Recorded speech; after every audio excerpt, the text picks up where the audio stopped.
সবাইকে স্বাগত। আশা করি আপনারা সকলে ভালো আছেন। আপনাদের পরীক্ষাটি লিখিত হবে। আজকে একটি লিখিত পরীক্ষার প্রশ্ন প্যাটার্ন নিয়ে এসেছি। ইনশাল্লাহ এই প্যাটার্ন থেকে 20 থেকে 25 নাম্বার অনায়াসে কমন পাবেন। ধৈর্য সহকারে সম্পূর্ণ ভিডিওটা দেখলে আপনি পরীক্ষায় পাশ করতে পারবেন। তার আগে বলে রাখি, আপনারা যারা পরীক্ষা দেবেন আপনাদের জন্য শর্ট করে পরীক্ষার প্রশ্ন প্যাটার্ন যেমন থাকবে সেম প্যাটার্নে আমরা একটি চূড়ান্ত সাজেশন তৈরি করেছি। সাজেশনটি নিতে স্ক্রিনে দেওয়া হোয়াটসঅ্যাপ নাম্বার রয়েছে, ইমো নাম্বার রয়েছে, দুটোর মধ্যে যে কোনো একটি মেসেজ করে সাজেশনটি সংগ্রহ করুন। সাজেশনের মূল্য 100 টাকা। আমি বলি অবশ্যই প্রত্যেকে 100 টাকার বিনিময়ে হলো সাজেশনটি সংগ্রহ করবেন। কেন 100 টাকা কিন্তু বড় কথা না, আপনারা পরীক্ষা দিতে যাচ্ছেন, কতভাবে যে টাকা চলে যাচ্ছে। আমি বলি 100 টাকার বিনিময়ে প্রত্যেকে আমাদের সাজেশনটি সংগ্রহ করবেন। শুধু সাজেশনটি পড়ে পরীক্ষা দিতে গেলে আপনি উত্তীর্ণ হয়ে যাবেন। বুঝতে পারছেন কথা? পরীক্ষার প্রশ্ন প্যাটার্ন যেমন থাকবে সেম প্যাটার্নে আমরা সাজেশন উল্লেখ করেছি। তাই বলি প্রত্যেকে আমাদের সাজেশনটি সংগ্রহ করবেন। মূল কথায় চলে আসি। দেখেন, এখানে রয়েছে সন্ধি বিচ্ছেদ থাকবে। সর্বপ্রথম সন্ধি বিচ্ছেদ থাকবে, 5টা সন্ধি বিচ্ছেদ থাকবে। 5টা সন্ধি বিচ্ছেদের জন্য 5 নাম্বার আপনাকে দেয়া হবে। ঠিক আছে, আমি শুধু মূল বিষয়গুলো দেখিয়ে দিচ্ছি, বুঝেন আগে কিন্তু। আর আমাদের সাজেশনটা নিলে এখানে পর্যাপ্ত পরিমাণে খুব ভালো ভালো প্রশ্ন উত্তর পাবেন। ইনশাল্লাহ পরীক্ষায় আপনি শতভাগ কমন পাবেন। ঠিক আছে, তারপরে 2 নম্বরে যেটা রয়েছে, তাই বলি অবশ্যই আমাদের চ্যানেলটি সাবস্ক্রাইব ও পেজটি ফলো দিয়ে রাখবেন। কেন? পরীক্ষার নোটিশ, পরীক্ষার রেজাল্ট, পরীক্ষার প্রশ্ন সমাধান, যাবতীয় সকল তথ্য সবার আগে আমরা ভিডিও আপলোড দিয়ে রাখি। আপনি যদি চ্যানেলটি সাবস্ক্রাইব, পেজটি ফলো দিয়ে রাখেন, সবার আগে চলে যাবে আপনার কাছে নোটিফিকেশন। মনে করেন আপনি পরীক্ষা দিয়েছেন, পরীক্ষার প্রশ্ন সমাধান দেখিয়ে দিব, তারপরে রেজাল্টের অপেক্ষা করা লাগবে না, আমাদের চ্যানেলে পেয়ে যাবেন, সকল তথ্য পেয়ে যাবেন এবং কি নতুন নতুন চাকরির তথ্য পেয়ে যাবে। সার্কুলার দেওয়ার সাথে সাথে আমাদের চ্যানেলে আপলোড দেওয়া হবে। আপনি শুধু আমাদের চ্যানেলটি সাবস্ক্রাইব, পেজটি ফলো দিয়ে রাখলে সবার আগে চলে যাবে আপনার কাছে নোটিফিকেশন। তাই অবশ্যই চ্যানেলটি সাবস্ক্রাইব, পেজটি ফলো দিয়ে আমাদের মেম্বার সদস্য হয়ে আমাদের সাথেই থাকবেন। ব্যাস বাক্য সহ সমাস নির্ণয় করুন। ব্যাস বাক্য সহ সমাস নির্ণয় করুন। এখানে 5টা থাকবে, 5টার জন্য 5 নাম্বার আপনাকে দেয়া হবে।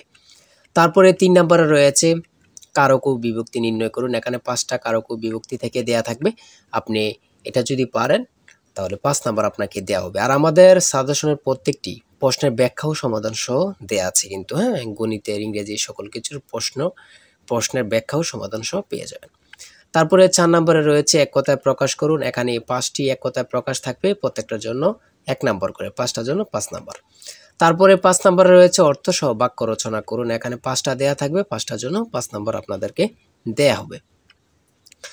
তারপরে দিয়েছে, দেখেন, শুদ্ধ বানান লিখুন। এখানে দিয়েছে কি শুদ্ধ বানান লিখুন, 5টা থাকবে, 5টার জন্য আপনাদেরকে 5 মার্ক দেয়া হবে।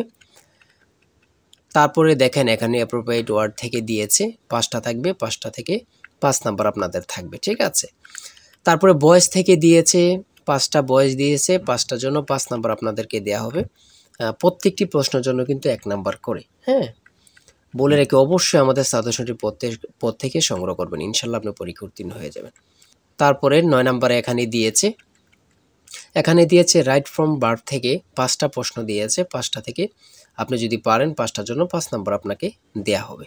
হ্যাঁ, বিষয়গুলো দেখেন এমনভাবে খুব গুছিয়ে পরীক্ষার প্রশ্ন প্যাটার্ন যেমন থাকবে সেম প্যাটার্ন আমরা সাজেশনটি উল্লেখ করেছি। 10 নম্বরে দিয়েছে প্যাসেজ আইটেম থেকে আপনাদের 5টা প্রশ্ন থাকবে, 5টার জন্য 5 নাম্বার। ঠিক আছে, তারপরে 11 নম্বরে দিয়েছে কারেক্ট, এখানে ইনকারেক্ট দিয়েছে, আপনারা কারেক্ট করতে হবে, 5টার জন্য 5 নাম্বার আপনাদেরকে দেওয়া হবে। আর ট্রান্সলেট 12 নম্বরে রয়েছে ট্রান্সলেট, প্রত্যেকটা প্রশ্ন, এবার লিখিত বলেন, প্রত্যেকটা পরীক্ষা লিখিত বলেন, এমসিকিউ বলেন, প্রত্যেকটি পরীক্ষা কিন্তু ট্রান্সলেট থেকে থাকবে। 2 নাম্বার বলেন, 5 নাম্বার বলেন, থাকবেই। ঠিক আছে, এই 5টা প্রশ্নের জন্য 5টা ট্রান্সলেটের জন্য আপনাকে 5 নাম্বার দেয়া হবে। তারপরে 13 নাম্বার গণিত এখান থেকে শুরু হয়েছে। লঞ্চ ও স্রোতের গতিবেগ যথাক্রমে ঘন্টায় 12 কিলোমিটার ও 4 কিলোমিটার নদীপথে কিলোমিটার অতিক্রম করে পুনরায় ফিরে আসতে কত সময় লাগবে। এখানে কিন্তু সমাধান দেয়া আছে, আপনারা অঙ্কটির সমাধান দেখে নিলেই বুঝতে পারবেন। এদিক দিয়ে এতটুকু সমাধান দেয়া আছে, বাকি অংশটুকু এখানে সমাধান দেয়া আছে। ঠিক আছে, হ্যাঁ, এই অঙ্কটি প্রত্যেকটি অঙ্কের জন্য 5 নাম্বার করে আপনাদেরকে দেয়া হবে খুব সুন্দরভাবে।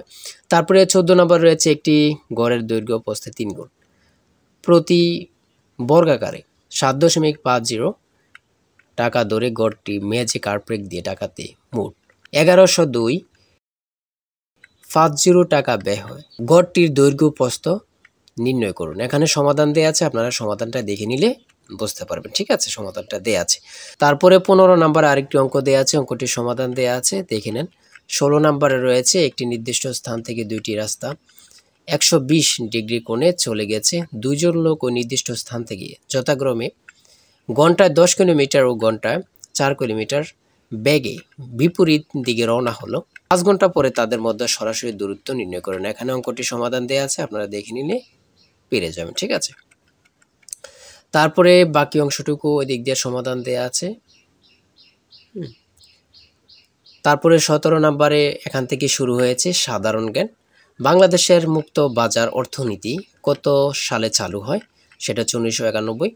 সংবিধানের কোন অনুচ্ছেদে পরিবেশ, বন ও জীববৈচিত্র্য সংরক্ষণ ও উন্নয়নের কথা বলা হয়েছে? 18। পৃথিবীর একক বৃহত্তম ম্যানগ্রোভ বন কোনটি? খুবই গুরুত্বপূর্ণ একটি প্রশ্ন, দেখেন সেটা হচ্ছে সুন্দরবন।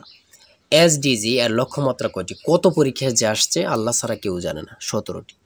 কোন রঙের আলোর বেগ সব থেকে কম? কোন রঙের আলোর বেগ সব থেকে কম? সেটা হচ্ছে বেগুনি। 22 নম্বরে রয়েছে বাংলাদেশের কোন জেলায় 2টি দেশের সীমান্ত রয়েছে? রাঙ্গামাটি। বাংলাদেশের প্রথম ইপিজেড কোন জেলায় প্রতিষ্ঠিত হয়? খুবই গুরুত্বপূর্ণ, চট্টগ্রাম। জাপানের পার্লামেন্টের নাম কি? ডায়েট। খুব গুরুত্বপূর্ণ। আকাশের উজ্জ্বলতম নক্ষত্রের নাম কি? লুব্বক। তারপরে 26 নম্বরে রয়েছে কোন উদ্ভিদের কাণ্ড রূপান্তরিত হয়ে পাতার কাজ করে? সেটা হচ্ছে পনি মনসা। তারপরে 27 নম্বরে রয়েছে খরিফ শস্য বলতে কি বোঝায়? গ্রীষ্মকালীন শস্য। ঠিক আছে। 28 নম্বরে রয়েছে সিআইআরডিএপি এর সদর দপ্তর কোথায় অবস্থিত? ঢাকাতে। প্রাকৃতিক গ্যাসের প্রধান উপাদান কি? মিথেন। খুবই গুরুত্বপূর্ণ। তারপরে 30 নম্বর রয়েছে ইউএনএফসিসিসি এর পূর্ণরূপ কি? United Nations framework convention on climate change. তারপরে 31 নম্বর রয়েছে ভুটানের মুদ্রার নাম কি? গোল্টাম। খুবই গুরুত্বপূর্ণ, আমাদের পার্শ্ববর্তী দেশের নাম, দেশের মুদ্রার নাম আমরা যদি না জানি তাহলে তো এটা কেমন না। সর্বশেষ 32 নম্বরে কিছু অংশ দিয়েছে, সেটা হচ্ছে জলবায়ু পরিবর্তনের বিরূপ প্রভাব নিরসনে উপকূলীয় বনায়নের গুরুত্ব কি, বা এখানে অনুচ্ছেদ একটি দিতে পারে, শর্ট করে 5 নম্বর এখানে দেয়া থাকবে। এটা থাকতেও পারে, না থাকতে পারে, এটা নিয়ে কোনো টেনশন নেই। সর্বশেষ সাধারণ জ্ঞান থাকবে। ঠিক আছে, যারা চূড়ান্ত সাজেশনটি সংগ্রহ করতে চান এই নাম্বারে হোয়াটসঅ্যাপ ইমোতে মেসেজ করে দ্রুত আমাদের সাজেশনটি সংগ্রহ করুন, ইনশাল্লাহ আপনি পরীক্ষা উত্তীর্ণ হবেন। আবারও বলে রাখি, প্রত্যেকে সাজেশনটি সংগ্রহ করবেন, 100 টাকা কিন্তু বড় কথা। ভালো থাকবেন, সুস্থ থাকবেন। ভালো লাগলে চ্যানেলটি সাবস্ক্রাইব, পেজটি ফলো দিয়ে আমাদের সঙ্গে থাকবেন। আল্লাহ হাফেজ।